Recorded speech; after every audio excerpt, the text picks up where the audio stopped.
শ্রী রামকৃষ্ণ পরমহংস ও সারদা দেবীর চরণে প্রণাম জানিয়ে শুরু করতে চলেছে তড়িয়া উচ্চ বিদ্যালয় নাট্যগোষ্ঠীর নিবেদন এক যুগান্তকারী বৈপ্লবিক নাটক মরেও যারা মরে না। রচনা অগ্রদূত নাট্য সমাজ, প্রযোজনা তড়িয়া উচ্চ বিদ্যালয়, নির্দেশনা তড়িয়া উচ্চ বিদ্যালয়ের সাংস্কৃতিক কমিটি, পরিবেশনায় তড়িয়া উচ্চ বিদ্যালয় নাট্যগোষ্ঠী। অভিনয়ে কৃষ্ণেন্দু দত্ত, বাপ্পাদিত্য মিত্রা, লক্ষ্মীকান্ত সামন্ত, নরোত্তম পতি, বিনয় সরেন, দেব ঘোষ, অয়ন ঘোষ, কার্তিক ঘোষ, আকাশ বিশ্বাস, সৌগত মাইতি, অঙ্কন পাল ও অদিতি ভূঁইয়া। এছাড়াও আছে সুদীপ্তা, মেঘা ও অঙ্কিতা। সাজসজ্জায় হরিবাবুর গোপনন্দিনী ড্রেস হাউস। সুর ও সঙ্গীতে সুজন ও তার সম্প্রদায়। আলো ও ধ্বনিতে দাদা ভাই লাইট অ্যান্ড সাউন্ড। শুরু করতে চলেছি এক যুগান্তকারী বৈপ্লবিক নাটক মরেও যারা মরে না। মরেও যারা মরে না, মরেও যারা মরে না। এখানে কিসের উৎসব হবে সুজিত? মাইক এসেছে, চেয়ার টেবিল সাজানো আছে, দেখছি লোকজনও বসে আছে। কি ব্যাপার, কারো বিয়েতে? আপনার কিছু মনে নেই শঙ্করদা? কিসের কথা বলছো? 17 বছর আগে 1932 সালে ঠিক আজকের দিনে এখানে পুলিশের গুলিতে মারা গিয়েছিল আমার দাদা অভিজিৎ এবং আপনার বোন মিতাইদি। তাদের স্মরণে আজকে এখানে শহীদ স্মরণ সভা হবে। শহীদ স্মরণ সভা? কিন্তু স্বাধীন ভারতের সরকার তা তো স্বীকারই করে না। ওদের প্রচার যন্ত্র থেকে অবিরাম প্রচার চলছে অহিংস আন্দোলনেই নাকি ভারতবর্ষ স্বাধীন হয়েছে। তাহলে কেন কেন এই লোক দেখানো শহীদ স্মরণ সভা? আমাদের চিংড়ি পোতা একজন কেন্দ্রের মন্ত্রী হয়েছেন, তারই উদ্যোগে আজকে এখানে শহীদ স্মরণ সভা হবে। চিংড়ি পোতার লোক মন্ত্রী হয়েছে? কে কে কে কে মতো লোকটা? সমরেশ সান্যাল। সমরেশ সান্যাল?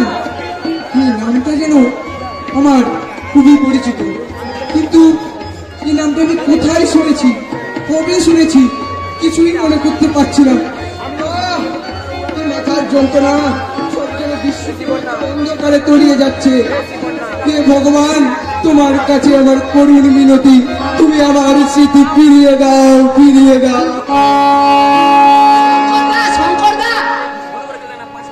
কে কে? ও সুজিত, কিছু বলছো ভাই? আপনার বাবা এক্ষুনি এসে পড়বেন, উনি আজকের সভার সভাপতি। বাবা সভাপতি? শহীদ স্মরণ সভার সভাপতি হবে ওই দেশদ্রোহী, জাতিদ্রোহী, বিশ্বাসঘাতক? ওই বিশ্বাসঘাতকের মুখ নিশ্চিত বাণী আমায় শুনতে হবে? না, এই সভা আমি হতে দেব না। সাহায্য করেছে ওই বেমানি ইন্ডিয়ান কোম্পানিকে, তাদের মিথ্যে বাণী আমি শুনবো না, আর কাউকে শুনতেও দেব না।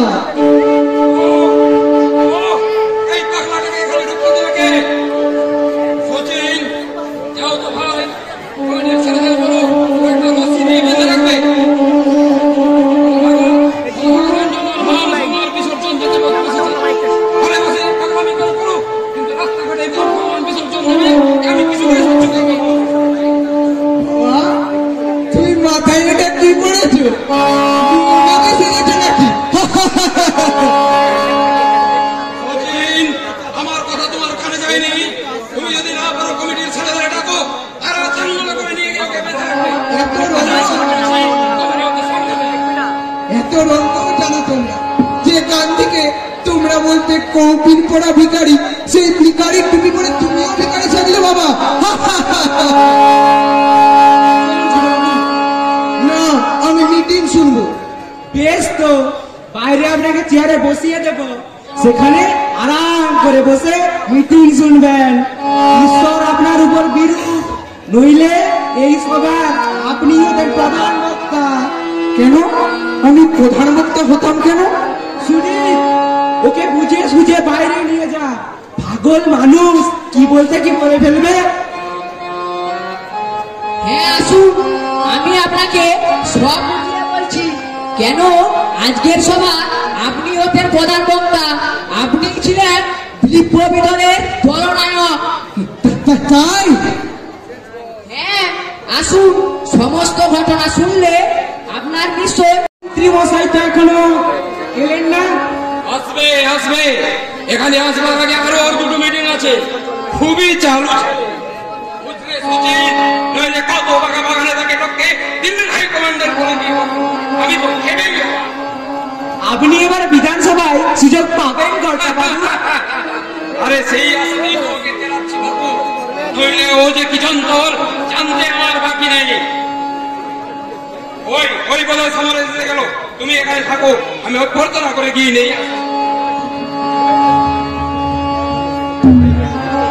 বন্ধুগণ, আপনারা একটু ধৈর্য ধরে বসুন। আমাদের আজকে সবার প্রধান অতিথি, চিংড়ি পোতার গৌরব, মহান দেশ নেতা শ্রী সমরেশ সান্যাল এসে গেছেন। উনি এক্ষুনি আপনাদের সামনে উপস্থিত হবেন। ওনার মহান দেশত্যাগ যুব সমাজকে উদ্বুদ্ধ করবে। সমরেশ সান্যাল জিন্দাবাদ, জিন্দাবাদ, জিন্দাবাদ। সমরেশ সান্যাল জিন্দাবাদ, জিন্দাবাদ, জিন্দাবাদ। সমরেশ সান্যাল জিন্দাবাদ, জিন্দাবাদ।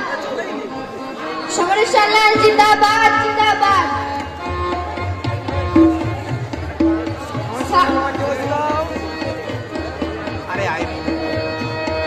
সমরেশ সান্যাল স্বাগতম, স্বাগতম। সমরেশ সান্যাল স্বাগতম, স্বাগতম।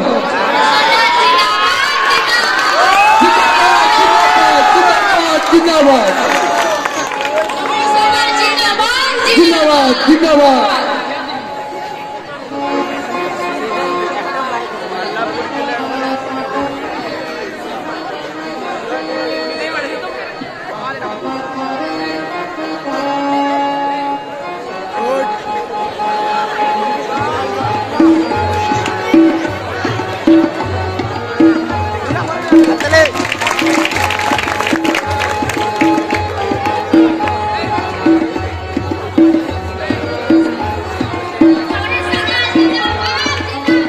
এভাবে আপনাদের সামনে বক্তব্য রাখবেন মাননীয় কেন্দ্রীয় মন্ত্রী তথা চিংড়ি পোতার গৌরব শ্রী সমরেশ সান্যাল মহাশয়।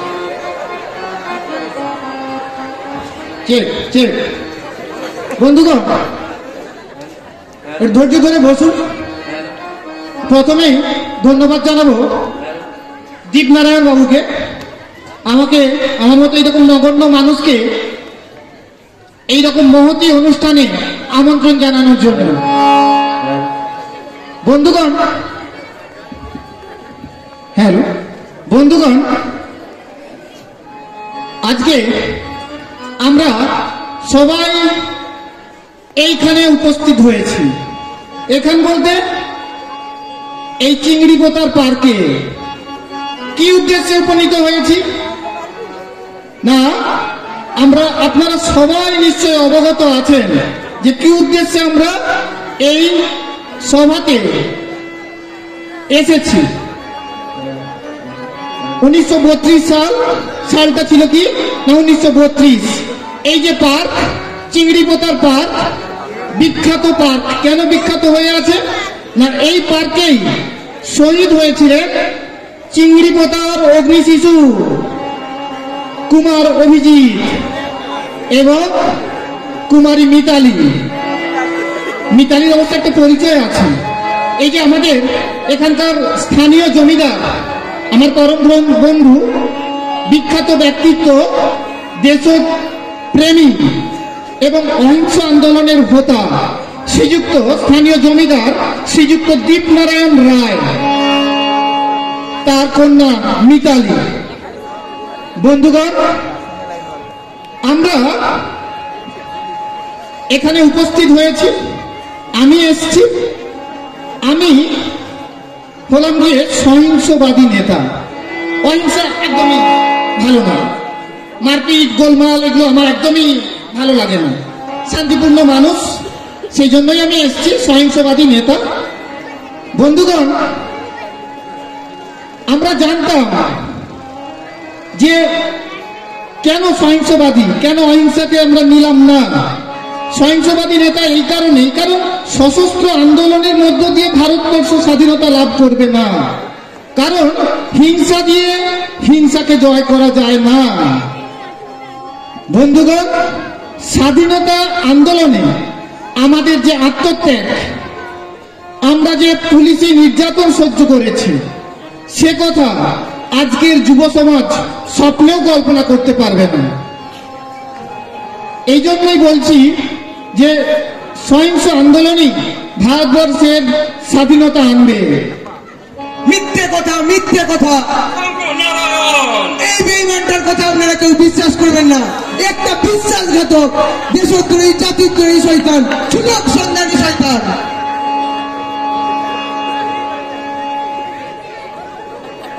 এই পাগলটাকে এখান থেকে নিয়ে যা।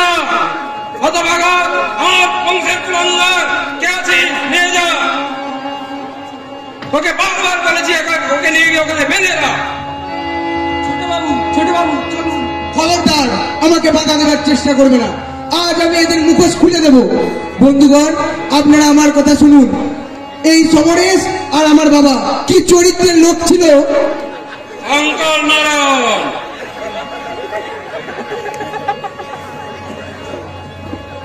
ছি ছি মশাই, আমাকে ডেকে এনে এইভাবে অপদস্থ করার কোনো মানে হয় না। এইরকম বিশৃঙ্খল অবস্থার সৃষ্টি হবে জানলে আমি এখানে এক মুহূর্তেও আসতাম না। এমন বিশৃঙ্খল অবস্থার সৃষ্টি করে এইরকম মঞ্চে ডেকে অপমান করবেন আমি স্বপ্নেও ভাবতে পারিনি।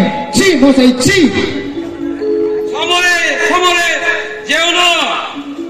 অবশ্য অত ভাগা বংশের কুলাঙ্গার, অবশ্য নেতাদের একটু গালাগাল খেতে হয়। গালাগাল না খেলে বাইরে একটু রাগ দেখাতে হয়, গালাগাল না খেলে বড় নেতা হওয়া যায় না। গালাগাল আমাদের একটু ভিটামিন ডির কাজ করে, এনার্জি পাই কাজের জন্য, ঠিক আছে?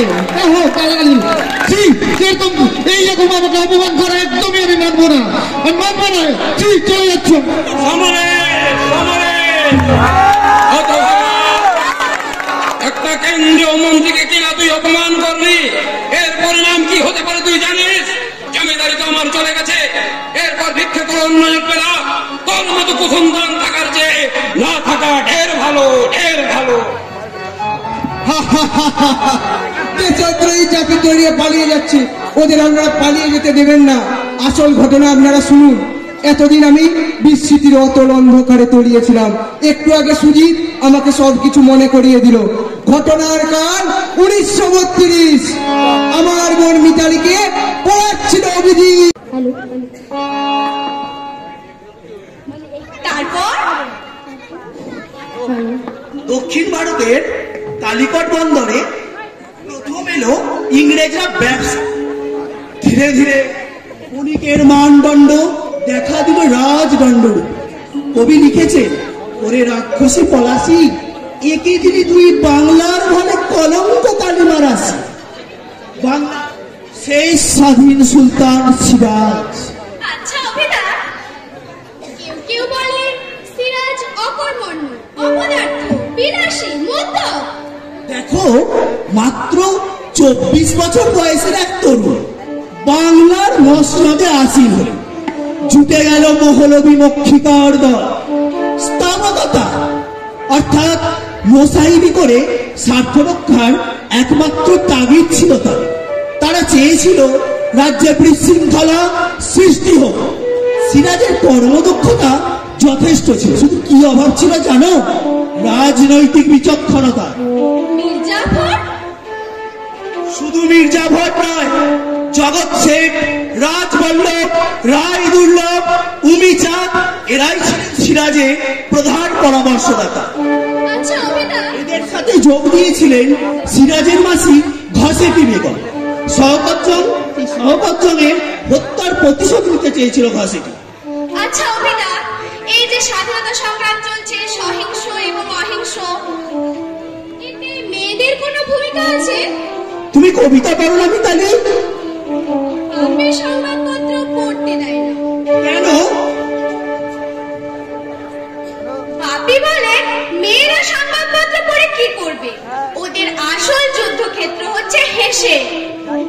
বিয়ে হবে, স্বামীর বাড়ি যাবে, ছেলেপুলের মা হবে, এই তো মেয়েদের কাজ, মেয়েদের ধর্ম। সেদিন একটা কবিতা পড়লাম মিতালি, নজরুলের কবিতা। কবিতা? জাগো নারী, জাগো বন্যী শিখা, জাগো সাহা সীমান্তে রক্ত টিকা, ধুধু জ্বলে ওঠে ধুমায়িত অগ্নি, জাগো মাতা কন্যা বধূ জায়া ভগ্নী, পতিত উদ্ধারিণী স্বর্গস্খলিতা, জাহ্নবী সমবেগী জাগো পদদলিতা, মেঘে আনো বালা ব্রজ্যের জ্বালা, চিরবিজয়িনী জাগো জয়ন্তিকা। কবিতা? আরেক কবি লিখেছেন, না জাগিলেই ভারত ললনা, এ ভারত বুঝি জাগে না জাগে না। প্রায় 40 কোটি ভারতবাসীর মধ্যে 20 কোটি মেয়ে, এই বিপুল পরিমাণ জনসংখ্যাকে আমরা হেসেলে আবদ্ধ করে রেখেছি। এ তো জাতীয় শক্তির অপচয়। অবশ্য এখন অনেক মেয়ে স্বাধীনতা আন্দোলনের অংশীদার। আমি পারবো অভিনয়। তুমি চট্টগ্রাম হস্তাগার লুণ্ঠনের সঙ্গে জড়িত ছিল প্রীতিলতা ও কল্পনা দত্ত।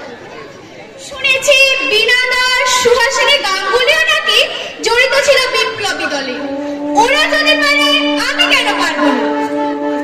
আপনি যদি একটু আমাকে সাহায্য করেন অভিতা। আমি ভালো লোকে তুমি ধরেছো মিতালি। এক অন্ধ আর এক অন্ধকে বলছে হাতটা ধরে রাস্তার একটু ওপারে পৌঁছে দাও না ভাই। আমি জানি কি জানো? আপনি স্বদেশী। আমি স্বদেশী আর তুমি বুঝি বিদেশি? সত্যি পাগলি একটা মেয়ে। স্বদেশী আমরা সবাই, তুমি, আমি, তোমার বাবা, তোমার দাদা। দেখুন, তাছাড়া রাজনীতি করা কি আমাদের মতো গরিবদের সাজে মিতা? আমার বাবা তোমাদের জমিদার স্টেটে সামান্য একজন তহসিলদার, বাইরে আনতে গায়ে কুলাই না, আর আমি যাবো কিনা দেশ সেবা করতে? বলছি তো আমি জানি। না, যেটা জানো না সেটা ঠিক না। তোমার দাদা শঙ্করের সাথে 2-1টা মিটিংয়ে গেছে। তোমার দাদা শঙ্কর তো এখন কংগ্রেসের মস্ত বড় পান্ডা। দাদা দাদা, পুলিশ শঙ্করদার মাথা ফাটিয়ে দিয়েছে। মাথা ফাটিয়ে দিয়েছে? কি বলছিস ভাই? কি করেছিল দাদা? চট্টগ্রাম অস্তাগার লুণ্ঠনে চট্টগ্রামের বিপ্লবী নেতা সূর্য সেনের মুক্তির দাবিতে ছাত্রদের নিয়ে মিছিল বার করেছিল শঙ্করদা। বন্দে মাতরম ধ্বনি শুনে খেপে গেল পুলিশ, নির্বিচারে ছাত্রদের উপর লাঠি চালালো। শঙ্করদা এগিয়ে গিয়ে প্রতিবাদ করতেই শঙ্করদার মাথায় পড়লো লাঠি। দাদা এখন কোথায়? হাসপাতালে গেছে। আঘাত কি গুরুতর? 4টে সেলাই দিতে হয়েছে। আমিও শঙ্করদার সঙ্গে ছিলাম। শঙ্করদা এক্ষুনি এসে পড়বেন। বাবা বললো কর্তাবাবুকে খবরটা দিতে। তুমি বলে দিও পিতাদি, আমি চলে যাচ্ছি। বীরের এই রক্তস্রোত, মাতার এই অশ্রুধ্বনি, এর যত মূল্য সে কি ধরার ধুলোয় হবে হারা? বিশ্ব কি সদিনে নারী থেকে আনিবে নারীন? অভিনয়! তোমারই তরে মা সপিনু দেহ, তোমারই তরে সপিনু প্রাণ, তোমারই চোখে এ আখি বরসিবে, এ বিনা গাহিবে তোমারই গান। যদিও বাহু অক্ষম দুর্বল, তোমারই কার্য সাধিবে, যদিও আখি কলঙ্কে বলিন, তোমারই প্রাণ না। অভিনয়, অভিনয়, শোনো! আবৃত্তি করতে করতে যেন অন্য কোন লোকে চলে গেল অভিনয়। ও যতই বলুক, আমি রাজনীতি করি না, আমি বিশ্বাস করি না। দাদাটা কাপুরুষের মতো মার খেলো দাঁড়িয়ে দাঁড়িয়ে। যারা শান্তির বাণী বোঝে না, তাদের চাই লাখ ঔষধি। রক্তের বদলে রক্ত চাই, রক্ত না দিলে জাতির মুক্তি কোনোদিনই আসবে না।